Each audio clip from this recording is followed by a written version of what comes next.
कहाँ थे इतना दिन किसानों के बीच? देखिए, मैं स्विट्जरलैंड गया हुआ था, स्विट्जरलैंड से फिर मैं बांग्लादेश चला गया था और बांग्लादेश से नेपाल चला गया था। आप तो नहीं बना, मैं पूछ रहा हूँ कि 3 महीना से आप किसानों क्यों देश में प्रधानमंत्री जी झूठ बोल सकते हैं? हम झूठ नहीं बोल सकते? झूठ बोलने का अधिकार भी मोदी जी को है, हम झूठ भी नहीं बोल सकते क्या? अब ये बताइए, ये सारा झूठ मोदी जी ही बोल लेंगे अकेले, हम झूठ भी नहीं बोल सकते। इसका मतलब कोई गलती करेगा तो आप भी गलती करेंगे? नहीं, मैंने तो गलती कौन सी कर दी इसमें? गलती तो मोदी जी कर रहे हैं। झूठ बोला ना, तो हाँ, कि प्रधानमंत्री झूठ बोलेंगे तो क्या मैं बोलूं? तो आप बताइए ना, क्या मोदी जी का कॉपीराइट थोड़ी है झूठ के ऊपर? हमने बोल दिया तो कौन सी आफत आ गई?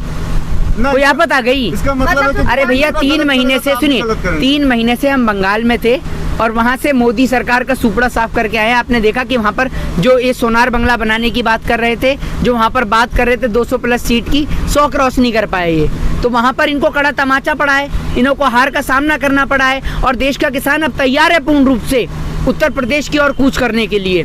और देश के किसान ने ठान लिया है कि उत्तर प्रदेश के अंदर भारतीय जनता पार्टी का सुपड़ा साफ होगा और 22 में योगी आदित्यनाथ जाएगा और 24 में देश के प्रधानमंत्री जी जाएंगे और जिसके बाद बिल अपने आप वापस हो जाएगा। तो क्या ये मान लिया जाए से जिस तरह से पश्चिम बंगाल में ममता बनर्जी की जीत हुई, ममता बनर्जी मुख्यमंत्री बन गए, तो किसानों की जीत हो गई? देखिए, पहली बात तो मैं आपको बता दूं कि ये नेता नहीं है, ये इस देश का किसान है। ये उन नेताओं की तरह नहीं है कि 2-2 कौड़ी के नेता जो 35-35 करोड़ में 30-30 करोड़ में बिक जाते हैं। ये देश का किसान है जो डटा रहेगा अपनी मातृभूमि के खातिर। और आप क्या समझ रहे हैं, आप किसान को किस तरीके से हराएंगे? आप ये सोच लीजिए, आपने 40 डिग्री से ज़्यादा टेम्परेचर था दिल्ली का, तब भी देश का किसान आपको इसी दिल्ली बॉर्डर पर डटा हुआ नजर आया।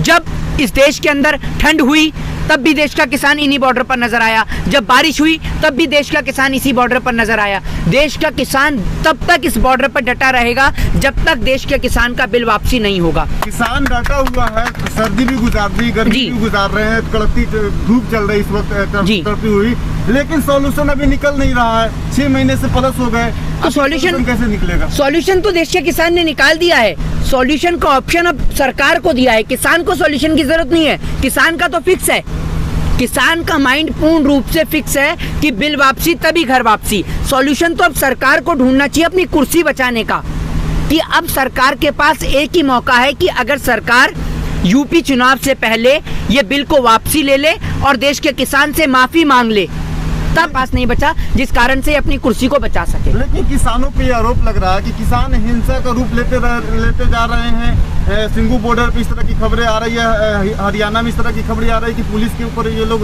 हमला कर देते हैं। कहाँ करा है आप ये बताइए, किस पुलिस वाले को मारा है? जबकि किसान आंदोलन में आप आए, आप यहाँ पर घुसे आकर, तो आपको 10 तरीके बार रोका जाता है, बैरिकेड से रोका जाता है। क्यों भाई? जबकि सबको पता है 6 महीने से देश का किसान बॉर्डरों पर डटा हुआ है, यहाँ किसी को रोकने का कोई मतलब नहीं। अगर कोई व्यक्ति इस रोड पर आ रहा है तो सबको पता है कि वो किसानों के लिए आ रहा है, किसानों से मिलने आ रहा है। तो जब आप देश के किसान को उकसाएंगे तो देश का किसान चुप रहेगा। और आपने कहा कि वहाँ पुलिस वालों को मारा जा रहा है, आप जैसे पत्रकार ये सवाल नहीं पूछते कि आज जम्मू कश्मीर के अंदर जो हमारे देश के जवान और जो पुलिसकर्मी शहीद हुए हैं, उनका बीड़ा कौन उठाएगा?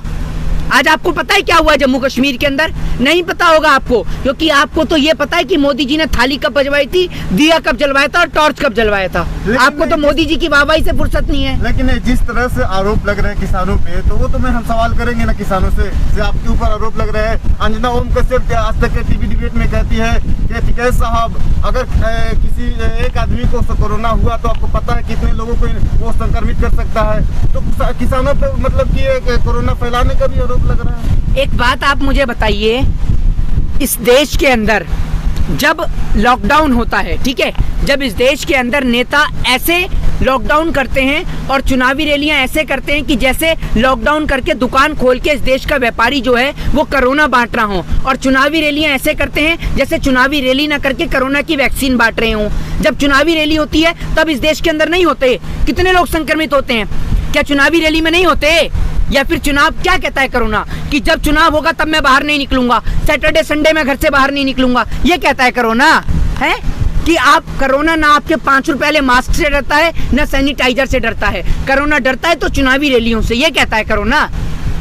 अभी आप कल चुनाव की डेट अनाउंस हो जाए, सब कोरोना खत्म, काय बात के लिए नहीं? कोरोना कैद है तो स्कूल और कॉलेजेस के अंदर कि आप कल को स्कूल खोल दो, दारू का ठेका खुल जाएगा, लेकिन स्कूल और कॉलेजेस नहीं खोले जाएंगे, क्योंकि अगर पढ़ेगा इंडिया तो भाजपा के गवारों से सवाल पूछेगा इंडिया, और भाजपा के गवारों के पास उन सवालों का कोई जवाब नहीं है।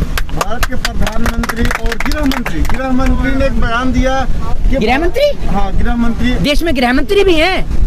तो क्या आपको पता नहीं कि गृह मंत्री है? नहीं, मैं तो पिछले 6 महीने से गृह मंत्री दिख ही नहीं रहे हैं। मैं समझ रहा मैं भूल ही गया था कि गृह मंत्री भी हैं। चलिए, आपने अच्छा याद दिलाया। हाँ, गृह मंत्री को लेकर पूछिए, क्या पूछ रहे थे? अमित शाह जी एक बयान देते हैं कि मोदी जी के नेतृत्व में कोरोना लहर की दूसरी लहर जीती गई। हाँ। क्या लगता है आपको, सच में मोदी जी के नेतृत्व में कोरोना लहर की जंग जीती गई है क्या?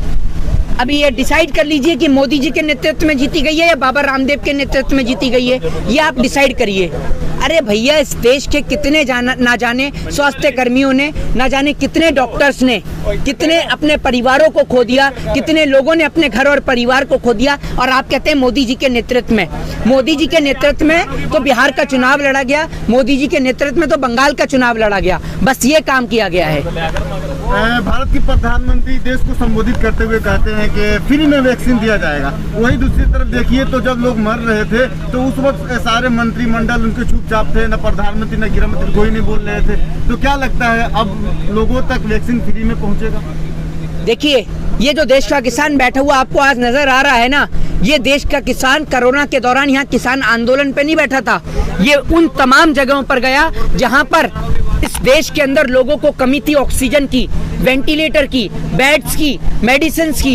इस देश के किसान ने, आज आप इसको आतंकवादी बता रहे हैं, और यही किसान जब इंसानियत और मानवता के नाते आगे आकर एक इंसान की जान बचाता है, तब आप इसको कहते हैं कि भगवान है? आपको शर्म नहीं आती? आप इस देश के किसान को आतंकवादी, टेररिस्ट बता रहे हैं।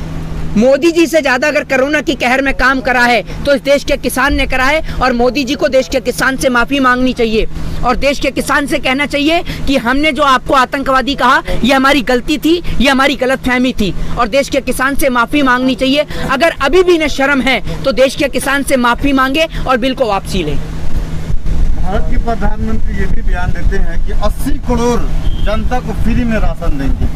क्या लगता है? जैसे 15-15 लाख आपने दे दिए ना, है ना, वैसे आप 80 करोड़ लोगों को फ्री में राशन भी दे देंगे। आप एक बात मुझे बताइए, मोदी जी कम से कम इतना तो समझ लीजिए कि आज शनिवार है, आपने सरसों के तेल का दाम इतना बढ़ा दिया कि आप जिस हिंदू धर्म की बात करते हैं कि लोगों को ये समझ में नहीं आ रहा कि मंदिर में दिया जलाए या फिर घर के अंदर चूल्हा जलाए, ये समझ में नहीं आ रहा। सरसों के तेल के दाम ही इतने बढ़ा दिया आपने।